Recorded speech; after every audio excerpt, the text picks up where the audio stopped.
जिस प्रकार से ज्ञानवापी की भी मस्जिद बनी हुई है तो उन्हें बुरा फील होगा, और यह एक बहुत ही स्वाभाविक इमोशन है। मैं बाबरी मस्जिद के ध्वंस को किसी भी तरह से जस्टिफाई नहीं कर सकता।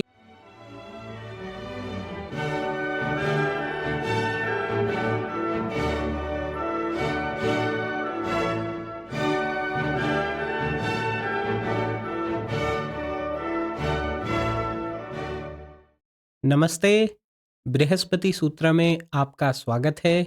हम कवर कर रहे हैं किताब द बैटल फॉर रामा को, जिसे लिखा है डॉक्टर मीनाक्षी जैन मैम ने। इस किताब में हम बात करने वाले हैं राम जन्म भूमि के केस से जुड़े हुए तथ्यों पर, क्योंकि मैं खुद इस केस के तथ्यों के बारे में जानकारी जुटाना चाहता था।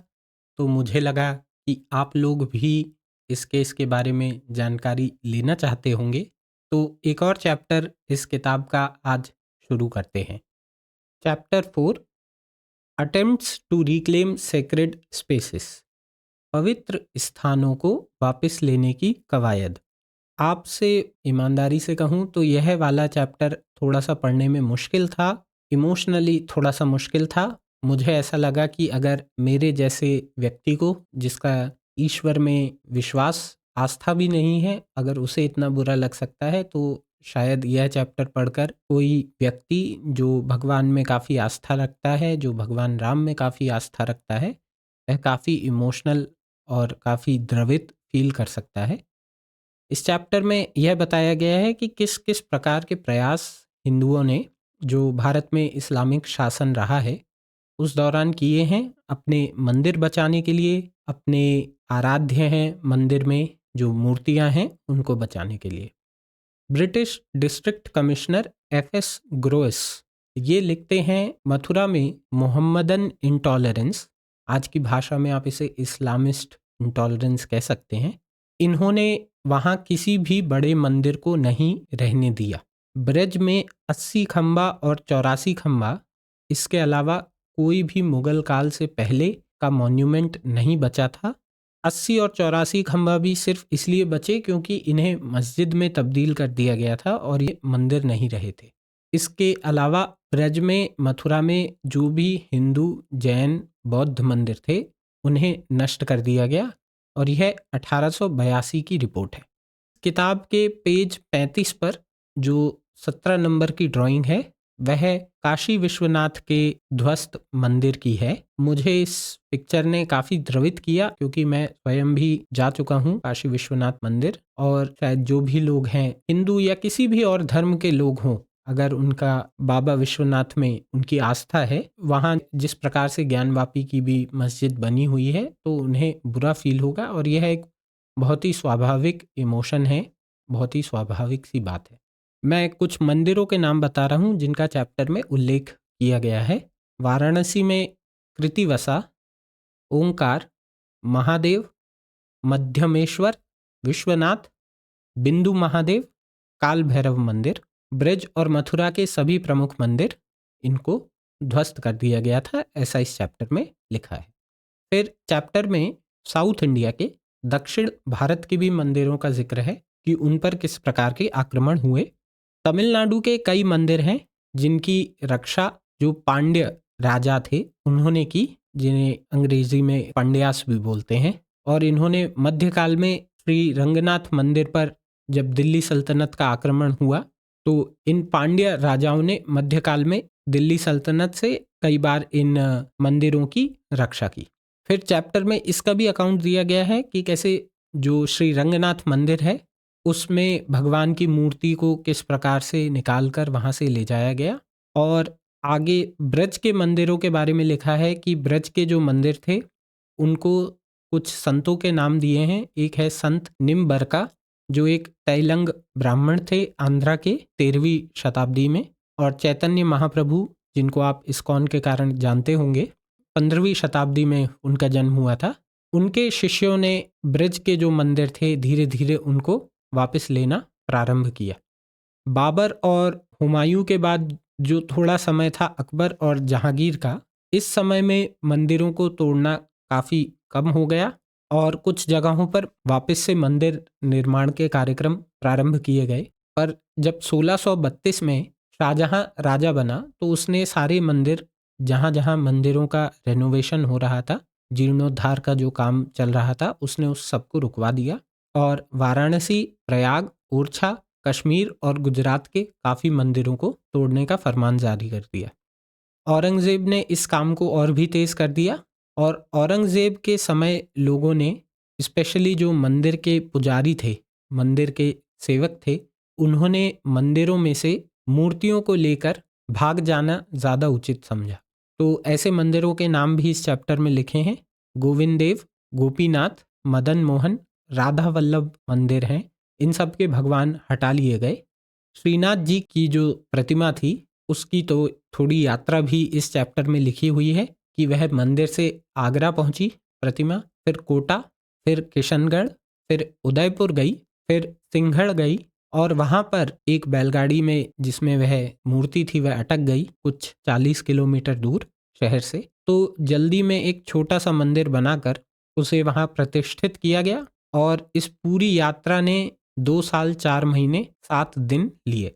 इसी प्रकार वल्लभ संप्रदाय की जो मूर्तियां थी वो काफ़ी छोटी होती थी, तो उसको जो पुजारी थे, जो मंदिर के सेवक थे, वो अपनी पगड़ी के अंदर रखकर लेकर भाग जाते थे अगर किसी प्रकार का आक्रमण मंदिर पर होता था। और उसके बाद से एक तरह का कोड फ्रेज, एक कोड वर्ड आ गया वल्लभ संप्रदाय में, जिसमें एक दूसरे से इस तरह से पूछा जाता है कि किसकी पगड़ी में भगवान है। तो इस पर्टिकुलर चैप्टर में सिर्फ इस बारे में बात की गई है कि राम मंदिर के अलावा और भी किन मंदिरों पर आक्रमण हुए और किस प्रकार से हिंदुओं ने उन आक्रमणों को रजिस्ट किया, और हिंदुओं के साथ साथ बौद्ध और जैन मंदिरों पर भी आक्रमण हुए।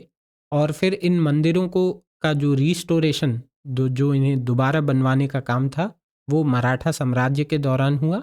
और सवाई जयसिंह का भी नाम मैम देती हैं कि इन्होंने भी मंदिरों की स्थिति को ठीक करवाने के लिए काम किया।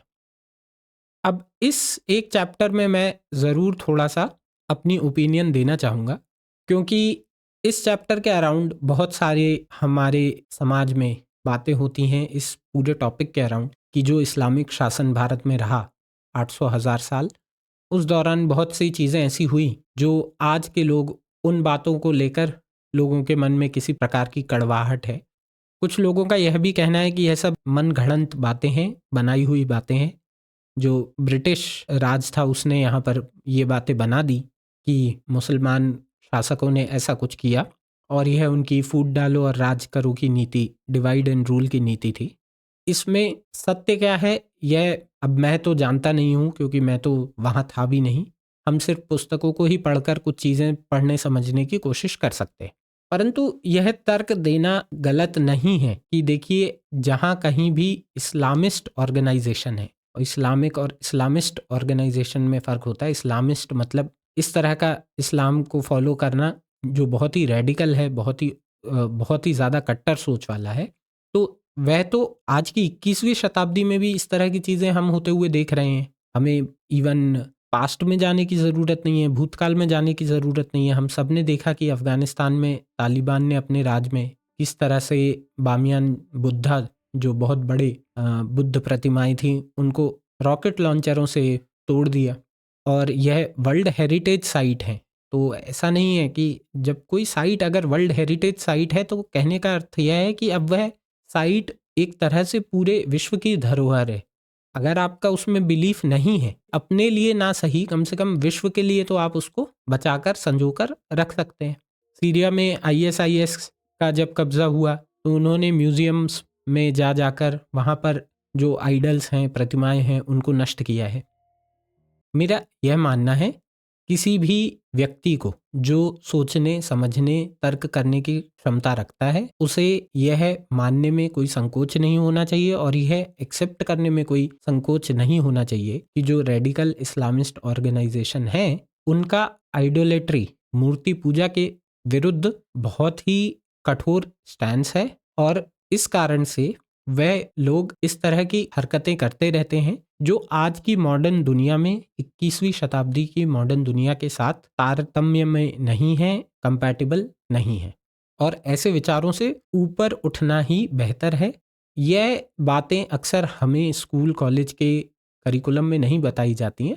तो इसी चीज़ पर मैम ने अपने इस चैप्टर में प्रकाश डाला है। मेरा मानना है आज के समय में इसके लिए किसी पर भी दोष मढ़ना उचित नहीं है। हमारे पास्ट में, भूतकाल में बहुत सी गलत चीज़ें हुई हैं। जो हिंदुओं में कास्ट सिस्टम है, जाति वर्णा का जो सिस्टम है, मैं उसके कम्प्लीटली अगेंस्ट हूँ, मैं उसके पूरी तरह से खिलाफ हूँ। और मैं सिंपली यही मानता हूँ कि आज की 21वीं शताब्दी में इस तरह की किसी भी तरह के सिस्टम की कोई ज़रूरत नहीं है, क्योंकि यह कंपैटिबल नहीं है। अब मुझे सिर्फ कास्ट सिस्टम का जिक्र इसलिए करना पड़ रहा है क्योंकि इसे मंकी बैलेंसिंग का काम कहते हैं, कि अगर मैं यहाँ बैठकर इस्लामिस्ट ऑर्गेनाइजेशंस द्वारा फॉलो किए जा रहे इस्लाम की कुरीतियों की बात करूंगा तो हो सकता है लोग मेरे ऊपर चढ़ाई करें। लेकिन मैं यह बता रहा हूँ कि हर धर्म में इधर उधर कुछ ना कुछ बुराइयां आ गई हैं, और एक तर्क संगत व्यक्ति के जैसे हम सबकी यह जिम्मेदारी है कि पहले तो हम उस समस्या को पहचानें। हम उस समस्या को घुमाना फिराना ना शुरू करें, हम उसको पहचानें, हम ये एक्सेप्ट करें कि यह समस्या है और हम इस समस्या से निजात पाना चाहते हैं। यही मैं सबसे अपील करता हूँ, और मेरा यही मानना है कि इस चैप्टर को पढ़कर किसी प्रकार की कड़वाहट ना लें, अपने आप को एक दूसरे के स्थान पर रखें और सोचें। आखिरी में एक और प्रॉब्लम पर बात कर लूँगा जल्दी से। मुझे यह भी लगता है कि एक ऐसा केस जिसके लिए इतने प्रमाण मौजूद हों, अगर हमें 150-160 साल लग जा रहे हैं किसी तरह के नतीजे पर पहुंचने के लिए, तो हमारे इंस्टीट्यूशंस पर, हमारी संस्थाओं पर भी एक प्रश्न चिन्ह है कि हम कितनी देरी से चीज़ों को करते हैं। चाहे इसके पीछे जो भी रीजंस हों, राजनीतिक कारण हो, धार्मिक सौहार्द कारण हो, जो भी कारण हो। कोई लोग यह भी कह सकते हैं कि भारत शायद इतना परिपक्व नहीं था कि पहले इसका नतीजा आ जाता। पर जो भी रीजंस रहे हैं वह अच्छे नहीं रहे हैं, और इस तरह की चीज़ों से भी लोगों का इंस्टीट्यूशंस में, संस्थाओं में जो कॉन्फिडेंस है, जो विश्वास है, वह कम होता है। भारत में हमें यह बहुत ज़रूरी है कि जो हमारे इंस्टीट्यूशंस हैं, जुडिशरी है, जो हमारी पॉलिटिक्स है, उनमें हमारा कॉन्फिडेंस बढ़े, उनमें हमारा विश्वास बढ़े। इसके लिए यह बहुत आवश्यक है कि हम चीज़ों को इतना देरी से ना करें, क्योंकि ऐसी स्थितियां उत्पन्न होती हैं तो फिर लोग स्वयं अपने हाथ में मॉब जस्टिस जिसे कहा जाता है वह करने लगते हैं, और यह मॉब जस्टिस जस्टिफाइड नहीं है। मैं बाबरी मस्जिद के ध्वंस को किसी भी तरह से जस्टिफाई नहीं कर सकता, यह मेरी एक पर्सनल ओपिनियन है, आपकी ओपिनियन बिल्कुल अलग हो सकती है। परंतु मुझे लगता है कि एक सभ्य समाज में, एक कल्चर्ड सोसाइटी में इस तरह की चीज़ें नहीं होनी चाहिए। पर यह भी एक सत्य है कि अगर हमारे इंस्टीट्यूशन ने इस केस को 8-10 साल में, 5 साल में ही सॉल्व कर दिया होता, पहले ही नतीजा दे दिया होता, तो आज इस तरह की स्थितियां नहीं होती।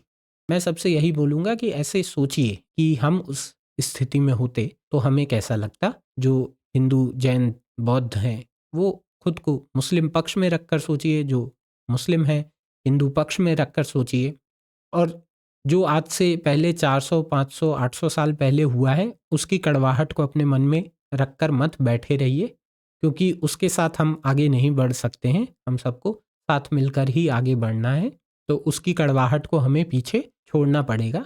और इसलिए मैंने ऐसा कहा कि एक दूसरे की सिचुएशन में खुद को रखकर देखिए, और फिर हमारी सोसाइटी बेटर जजमेंट खुद ही बना पाएगी। किसी थर्ड पार्टी को, किसी कोर्ट को आकर बीच में चीज़ें संभालनी नहीं पड़ेंगी।